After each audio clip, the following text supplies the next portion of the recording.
shows up. Nice smoothly.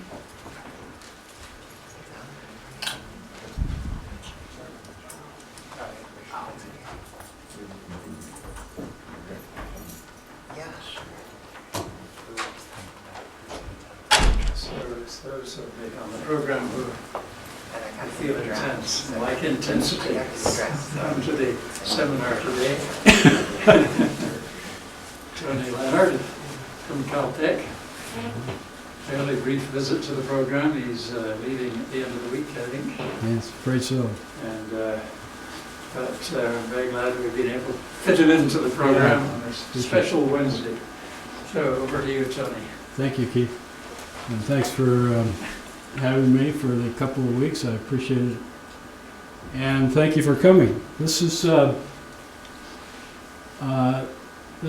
an ongoing thing that I've started about a year ago, and then I had a chance to work on it a lot in the last couple of weeks. So there have been some improvements.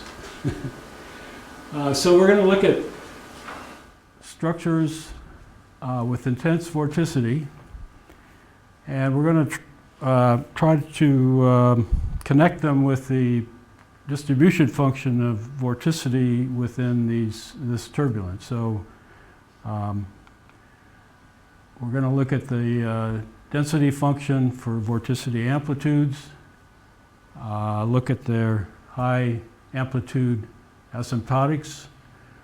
We're going to take a look at in one particular intense structure to just get an idea of what it looks like, and then we can sort of model that structure and look at the and compute from these models the density distribution function for the intense structure. And so the global PDF of vorticity amplitudes is going to be made up of an ensemble of these intense structures, especially at the high amplitude end of the PDF. And then, of course, there's a lot of weak vorticity hanging around. So to do this, we're going to have to look at the geometry of the intense structures. We're going to have to compute or model the density, the distribution function for those structures, and then tie it all together using the distribution of Lyapunov exponents. That's what I'm trying to do. So here's a PDF of vorticity amplitudes for a particular sample within this flow field that's available on the web from Johns Hopkins, Charles Menevue and his people. It's all this data from forced homogeneous isotropic turbulence, 1024 cubed, is available for about with 1,000 time steps of data. So, and the Reynolds number based on lambda is about 433. Now, just to have everybody on board here, I've plotted the normalized with normalized vorticity amplitudes. Omega eta is 1 over the Kolmogorov time scale, and the Kolmogorov time scale is constructed out of the viscosity and the dissipation rate of the energy, and supposedly that's the key time scale for small scale turbulence.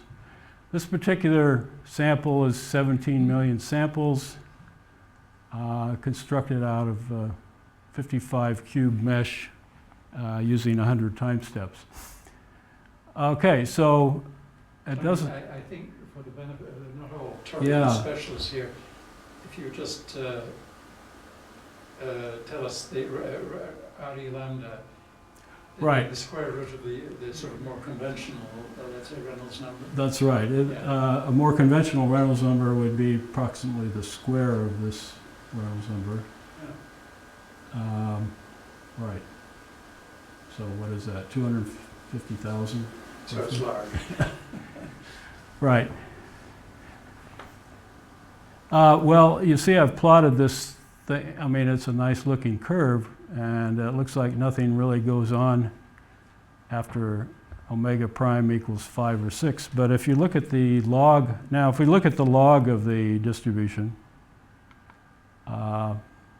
there is something going on. So here's 5, and we still see some, well, if you, there's some stuff here. And then when I presented this at the APS meeting last year, I sort of said, well, maybe there's an exponential here and then another exponential here. Well, a lot of the people didn't really like that. Some, and it's true. I mean,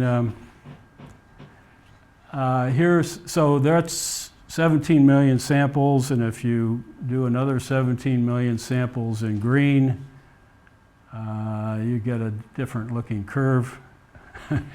So you have to take a lot more samples, and especially if you're interested in what's going on down here. So I had somebody else in the audience who offered to plot or dig out their data for homogeneous shear turbulence, and this is 15 billion samples for 3 different Reynolds number based on Taylor Reynolds numbers. They're still sort of modest, 166, 265, and 353. But you get a lot more details, especially at the higher end. Now, we still have a lot of noise out here, and the blue is the higher Reynolds number, and I really am not sure about this data way out here. That may be under-resolved. It's very difficult for a DNS code to get statistics on very high Reynolds, high vorticities. And so you have to really be highly resolved to get these things correct. Can you see that? Yeah. Okay. All right, so, and also notice that it's kind of a general, maybe there aren't 2 exponentials anymore. It's just kind of a curve that is not, it's not exponential. If you try a power law on it, it doesn't work. It's super exponential, so that it's not decreasing as fast as an exponential. Okay. Now, I don't know if the data I had only went up to about 12. I think we have a problem between our axis here and my axis. I think we disagree by a factor of 2. So anyway, he's getting, these folks are getting, in my estimation, they're getting data out to omega prime of 25, where I was getting stuff out to in 12, which would be right about here. Okay. So now we're going to take a look at one of these structures that's really intense, and this is a close-up of the one we're going to look at, but just to, and that's that green thing in there, but just to show you that usually you see, when you look at vorticity plots from other data sets, usually the threshold is a lot lower, and so you see all kinds of messy stuff, tubes all over the place. But in our case, we're going to be only interested in the really intense things, And so here's a box from that Johns Hopkins data set that's 32 cubed in size, which turns out to be 68 Kolmogorov links in linear dimension, or 1.7 Taylor links, if you're interested in those different scales. And in this box, there's if we're looking at 8, remember 12 was roughly the maximum I saw in that 17 million samples. Here's a little guy that has at least 8 or more intensity and vorticity, and here's a little sliver of something else. So what we're going to do is zero in on this thing. So here we have 32 cubed. We're going to zero in on that, and here's a video or a movie of the thing with increasing. These are isosurfaces of omega amplitude, and this is how the shapes of those iso amplitudes.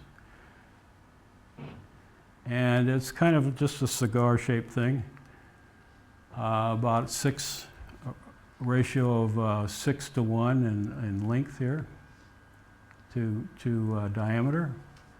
And I apologize for this. You have to divide by approximately 20 to get this in terms of omega prime. So this is one of the very, very intense structures in this big box, and it's the only one I found in that 32 cube. Okay, so we're going to take a look at this fellow, and notice it's kind of aligned with the x-axis here. So we're going to look at 4 different we're going to slice through this thing at constant x-planes, starting from back here and moving this way. And amplitude, omega x, omega y, and omega z. So since this cigar is kind of aligned with the x-axis, we expect omega x to be fairly strong, and the other maybe not so strong. So here's first omega amplitude. So this is the amplitude, and you can see it starting to lose its amplitude now. And that's that. Now omega x should look very similar, but there'll be some negative omega x's, as we'll see. So here's omega x, and here's the strong part. This is fairly weak reverse omega x, so vorticity is coming back around a little bit, but it's weak. And then the omega x seems to disappear. Now omega y and omega z then are going to be vorticity components in the plane. So omega... Is it evolution in time you're showing us, or? No, this is just a slice in space. Oh, the slices. Yeah, slice in space. Thank you for asking. How long do these, I was going to ask, how long do these intense vorticity events last in time? That's another thing I'm trying to look at. I haven't done enough of that to tell you. I can give you my speculations, and that's all. Another thing I want to do is start with one and go back in time and see kind of how it got there. So these are 2 important things to find out. Okay, so the next 2 are going to be omega y. Omega y is the vorticity in this direction. And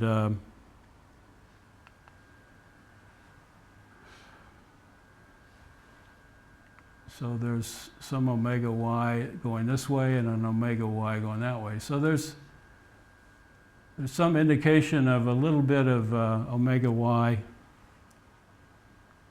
that could produce some axial flow.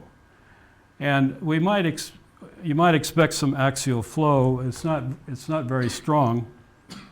And the simple reason is that apparently we have a kind of a tight core of vorticity that's intense, that spreads out. So this tight core is spinning at a faster rate. So the vortex lines are going to have a helical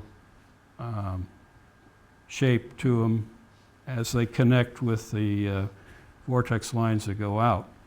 And if you just do the math, do the physics, those helical lines will induce a flow trying to get mass back into the vortex core.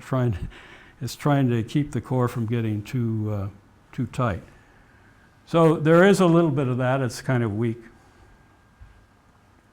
Now omega z is the vorticity this way, and so there's some omega z that's going like that, and then but it's all very weak.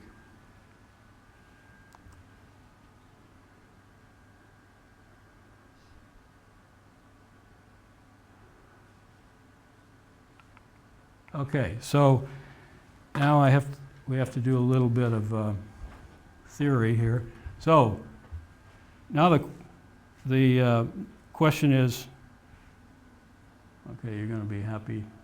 The question is, how do we take this structure, whatever it is, and produce a local distribution for the vorticity amplitude?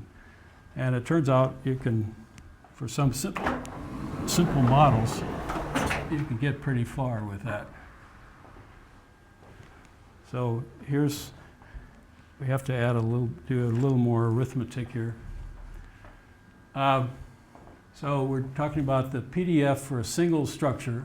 I just call it. Can we close the lid of the Oh yeah. laptop, you think, without? Oh yeah. Good. Oh no, that doesn't. Oh, what do we? Oh yeah, it does. Okay. Good. Oh. Very persistent. Well, maybe I can put it I'm Put- not sure put how it you to turn sleep the or light something. off there. No, he doesn't want me to turn the projector off, so that's fine. Okay. You could put it to sleep. Okay, so how do we Can construct we, it? we're going to use the board. You see the problem? Can we just put this guy to sleep, or it's fine. We can deal with it. Turn the projector off. No. But then you want to turn it back on again. Yeah, it's okay. Well, I'm just going to spend a minute here. Okay, we can't read it. It's all right. Yeah. All right. So here's our vortex structure. It has a little. It has a sort of a peak vorticity right in here, and I'm going to model that structure as a Gaussian in the radial direction.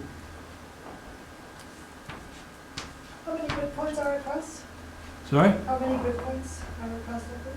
How many grid points? Yeah, the numerical distribution. Yeah. We had it before. It was 9 by 9 The whole box. for the whole box, This is much smaller. and it's pretty small. So you have to worry a little bit about that. Yeah. Okay, so I made up two different models, and physically, what do they represent? Well, here's model 1. The omega x vorticity just is at x equals 0. It's just a Gaussian with a small core, sigma naught. And then it just decays away exponentially in x. And that means the circulation of this vortex is also disappearing exponentially, which means the vortex lines are just going off like that. That's model 1. Now model 2 is a little different. It's basically saying that the whole circulation of the vortex is still with us at any x, but the core size is just expanding. So this would be model 1. Model 2 would be, you wouldn't lose the circulation. All right, so. You've written model 1 twice, have you? Is it? Thank you very much. Okay, now it turns out that, and then of course there are, you can add the radial components of vorticity for each model. It's easy to compute that if you believe the omega x's. But because this is an elongated structure, these are fairly weak. So, we're still trying to get p hat of omega, and you do that, this is something that I didn't know we could do it analytically, but it turns out to be true. In model 1, you just define s to be a variable such that it's r squared over sigma squared. So that means that plus x, that means that omega over omega max is e to the minus s. Okay? And that's true here too. Just a more complicated looking s. So a constant, so in the Rx plane, constant s would look something like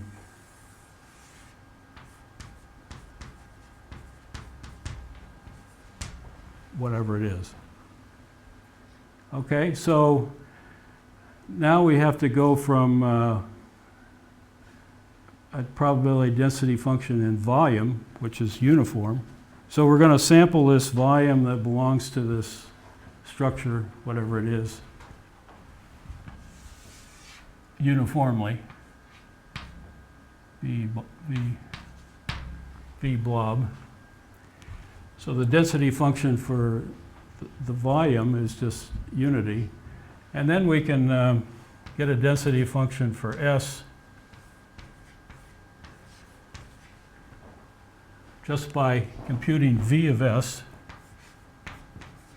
the volume inside S, and taking, and it turns out that's easy to do, given that S is equal to this or that. So we compute V of S, and then we take dVs ds and S. So this then gives us this function. And then from this relationship between S and omega, we can get p hat omega d omega. Okay. So model 1 gives a, and I can, model 1 gives a p hat of omega equal to log of omega m, omega max over omega square root over omega times a constant. So this is model 1. Model gives this kind of strange function here. Model 2 is a lot worse. But anyway,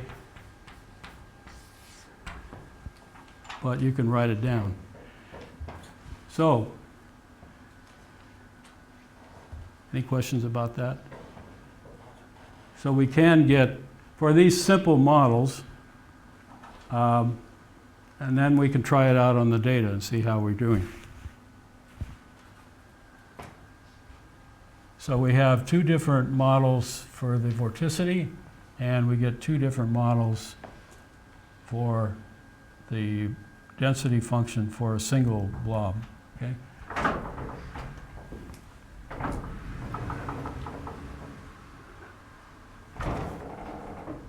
All right, so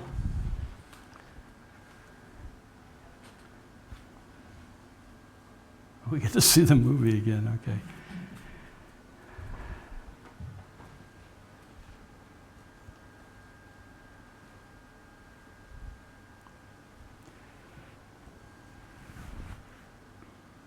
Yeah, presumably omega z is very similar to omega y. Yeah, it is. It's weak, but it kind of hints at a possible theta vorticity. Yeah, that's right. All right, so here's the results of the theory versus measurement. So the red curve is the PDF of a single intense structure, and this time we don't have to use the logarithm to see data all the way out to 12 or 11 and a half because it's so intense. And so this is the signature somewhere like this of that structure.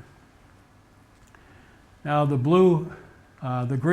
green curve is the simplest model where we had the square root of the log over omega as the distribution function, and that gives this result. And that's the model where the vorticity, the circulation of the blob as you go axially is decaying exponentially, so the vortex lines are really taking off in the radial direction. The other model is the blue one, where all the circulation is preserved along the axis. It's just the core is getting bigger. So somewhere in between, we have the actual result. Now, of course, in any given turbulent flow, these things, after the vortex lines leave this intense structure, who knows what's going to happen? They're going to be going all over the place. So it's no surprise that one of these models doesn't do a good job in here. But I suppose I could fiddle with the two models and kind of blend them together, I suppose, if I really wanted to grab this curve. But in any case, even the simplest model, the green one, picks up the results for all the way from max to 1/3 max pretty well. So now the problem is to scatter these things in the flow field with different maximum vorticities.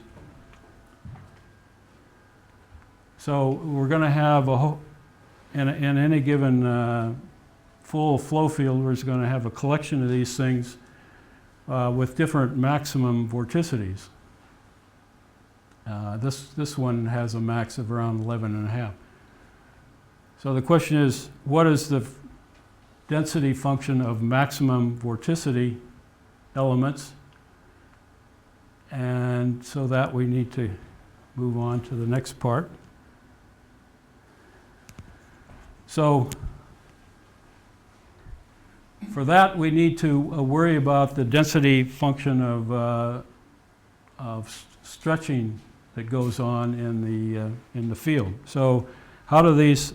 It's almost for sure that these dense structures are a result of increasingly stretching the vorticity and intensifying it. So how do material elements stretch? Well, to find out what happens for one particular material element, you compute the deformation tensor F as a function of time and the location. And you do that by integrating this equation. U is the velocity gradient tensor. So if you follow a particle and compute this tensor F, at any time t, you can go back and find out what's been going on with that material element, And here, F is a rotation matrix away from a positive definite matrix V, which has eigenvalues after you rotate and get the eigenvalues, lambda 1, lambda 2, and lambda 3. And these are ordered by lambda 1's the largest, and so forth and so on. Incompressibility constrains these three eigenvalues to sum to 0. So if you were interested in a material line element, a single line element L, so that we just imagine L to be a little vector of vorticity that happens to reside at the maximum at later time, then we just can follow that by marching this equation along with the element as it moves. And that, from the strain tensor, we already have all the information we need to get that result back. L of t is just the strain tensor times the original vector. So this F is a rotation and a stretching. And as time goes on, this element increases in length by e to the lambda 1t. And this is information about what happens to a surface element. So, yeah. That equation is unless it happens to be aligned in the wrong direction. Right, I mean, you don't always grow like the largest Lyapunov exponent if you're pointed in an unstable direction, or just to be fussy. Right, I mean, you have a linear matrix. Yeah. And, everything doesn't grow like the largest eigenvalue if you're pointed in the direction of an unstable eigenvector. Well, but if you're not exactly, Yeah, right, exactly. Yeah. I'm a mathematician. well, as a matter of fact, yeah, This is generic. This is generic, absolutely. yeah, Generically, typically. generic, yeah. Typically, for sure. You have to have, you're right, what you're saying is you have to have a non-zero value right here. Yeah. Okay. I'm assuming that. so, Yeah. Okay. Very good.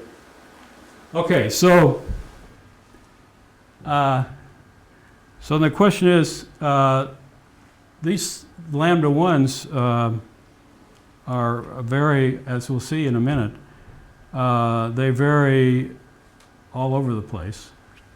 In fact, let's get here's some data that I computed a while back. This is just to give you a feeling for it, this is a 200 by 200 set of points and followed as a Lagrangian set. So these points started out as a plane in space, but I just followed the points Lagrangian and plotted lambda 1. And so you see quite a interesting a lot of variation. Here's a strip of points that has a fairly high Lyapunov exponent, 3 or more, and then a whole patch of stuff down here that's hardly anything's going on as far as deformation goes. And just to remind you that this stuff is much different than the strain eigenvalue for the strain rate tensor. You can see that it certainly is. Okay, so Sorry, what is the distinction here? Strain rate tensor is what we usually talk about, isn't it? so that would be this would be the principal eigenvalue of du dx itself. Oh, right. But This symmetric. this is deformation. And this is Yeah. the strain tensor F that's been Yes. so followed for some time. Lagrangian, Yeah. Yes. not my language. Okay. So And how does the scale of the vortex that you were considering, if you put it on that plot, well, either plot? this one I wouldn't try to identify anything going on because this is an instantaneous. So this is what's happening instantaneously for these points, and who knows what's going to happen in the future. Yeah. See what I mean? What the scale? Oh. Kolmogorov scale, for example. Ah, yeah, yeah. What is it on that? That-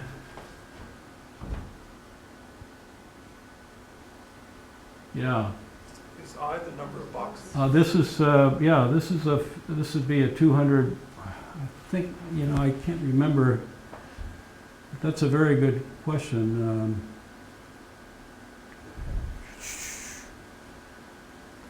Yeah, my I don't remember the question really scale. is whether the scale of the strain or the strain rate, whether it's large compared with the scale of the vortex that's being strained. Yeah, I think that's, I don't know the answer, but I believe it is fairly large. I mean, in other words, these variations are over quite a few mesh points. Yeah. Like the box was 9 grid points, and that's one of the tick marks there. I think if this is a box, if these are 200 grid points, that's a lot of Kolmogorov links. Yeah. Okay. Right, so we need information about the PDF of these Lyapunov exponents, or the links of these vectors L. And I always wanted to do this, but I haven't gotten around to it, so I go back to Giramaggi and Pope, 1990, JFM. They did that in fairly low Reynolds number turbulence 128 cubed. This is pretty good in 20 years ago. Many thousands of points. So here's what happens in time. So this would be the distribution of logs of the links divided by the average length. So you have a lot of length vectors that you start out with, and you take their average, and then you look at the log of the distribution of the L's over the average, and you get something that early on, this is,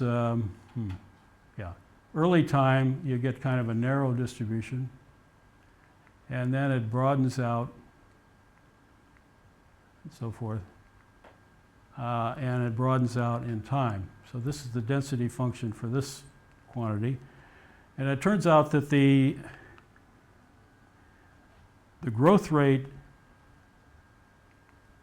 the mean and the variance of the growth rate of L and the variance are pretty much linear in time. So these are growth rates of the mean of log L.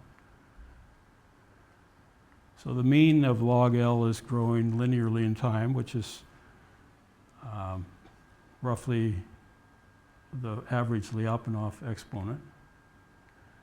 And this is the variance. So the variance is also growing in time. So as these things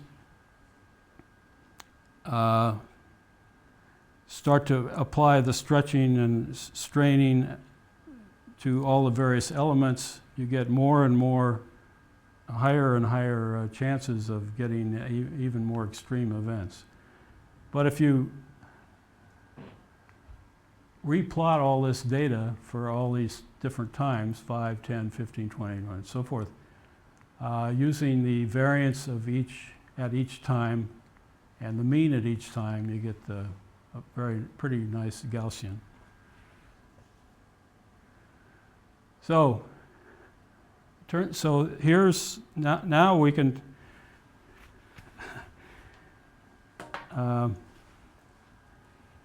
now we can take our individual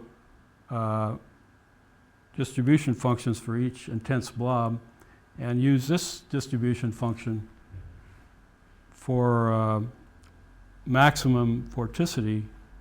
So we have a model distribution function for a single blob that depends on the maximum vorticity of that blob, and now we can sprinkle these blobs around, intense structures around with different intensity, different maximum vorticities using a distribution like this. So that's what I'm trying to do, and and you can pretty easily show that you get an interesting distribution out of that for the global probability density function. What happens is that this log function, remember the log of omega prime is log of omega max is normally distributed. So it turns out that a log of omega prime is normally distributed, but there are log-log corrections to this. So really, there should be some terms here that are log-log of omega. But, you know, it's I'm kind of skating on thin ice at the moment. So to do this carefully, I'd have to go back and check everything. But anyway, this is kind of encouraging.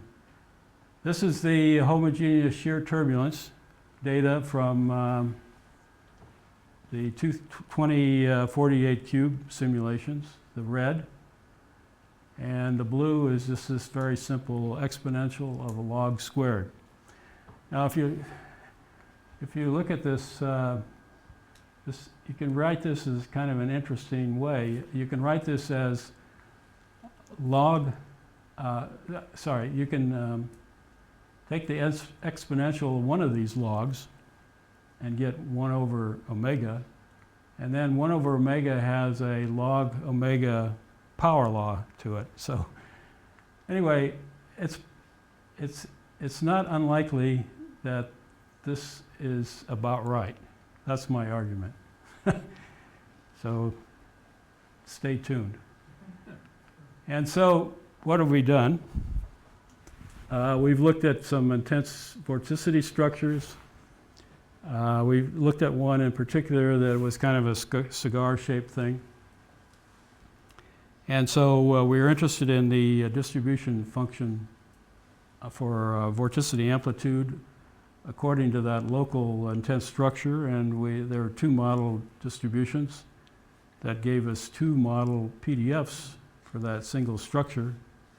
And we checked it against the measurement, and the data seemed to fall in between the 2, which is kind of encouraging. And then the next thing to do is to sprinkle these things around according to some distribution, the maximum, sprinkle these intense structures around with some distribution for their maxima. And that we use as the distribution of the Lyapunov exponents. And that gives something that looks like an e to the minus log squared of omega as a distribution function for the global distribution. So, thank you. I was a little troubled with your notation. It is log omega squared, not log omega squared. Log A log of squared. omega, yeah. Yes, yeah. I think I did get it right, didn't I? Well, your notation is ambiguous. Yeah, I need to put a bracket around the log, but yes, Sir. yeah.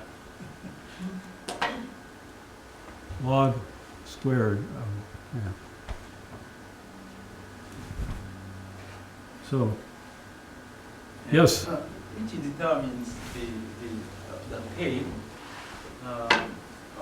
either the distribution of maximum intensity or shape of the core. We assume Gaussian Yes. shape.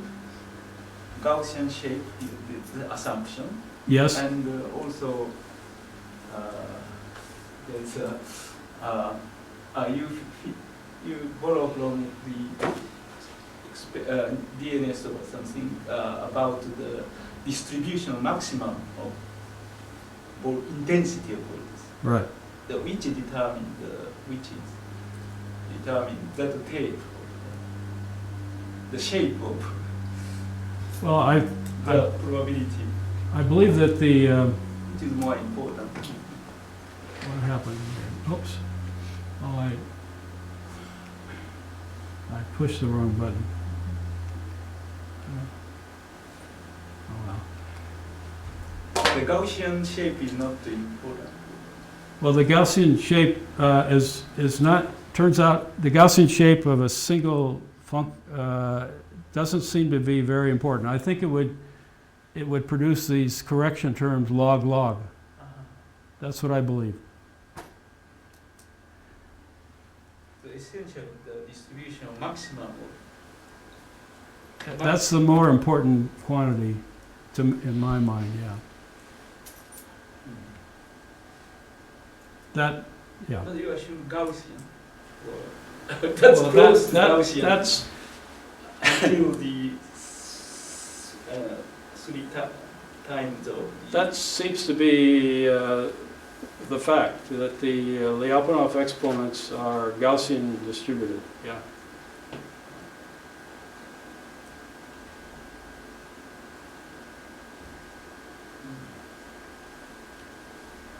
So the picture you have finally of the small scale or the intense regions are actually vortex tubes, which I think that, have a you little know, bit of yeah, with a little bit of, flow and yeah.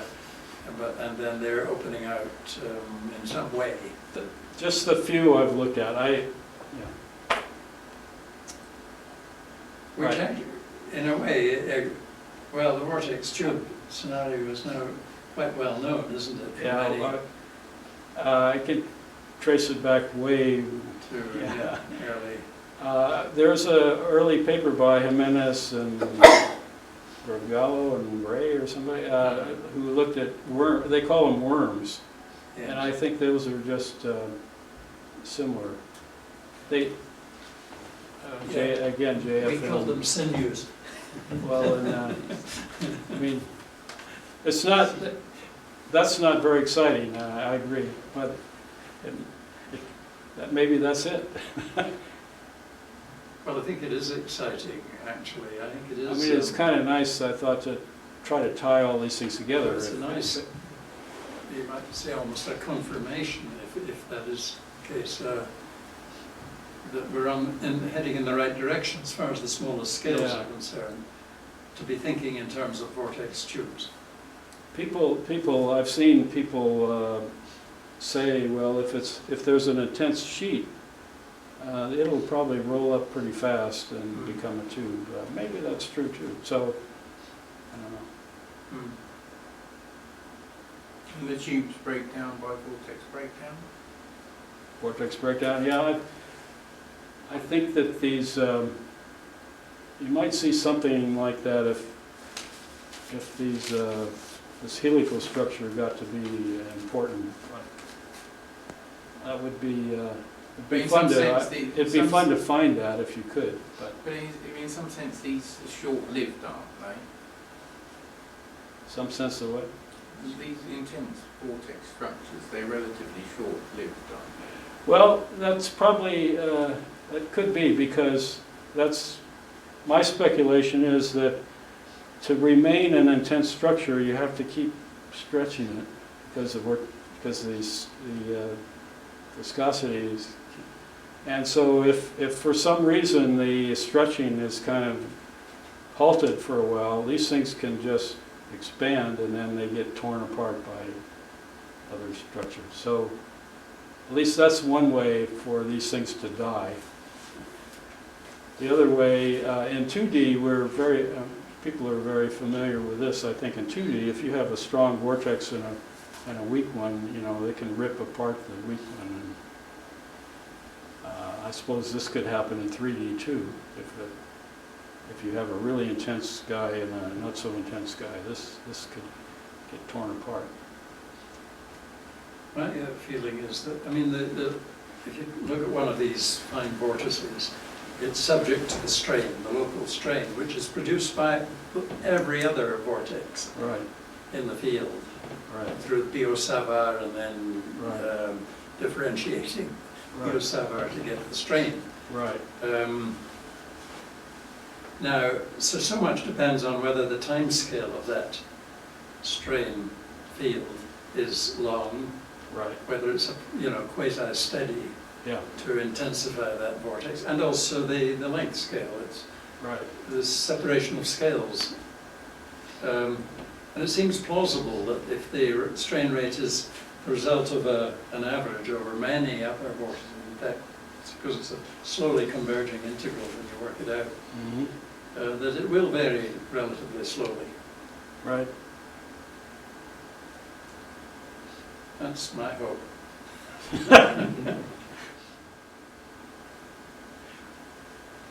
Well, any other comments there?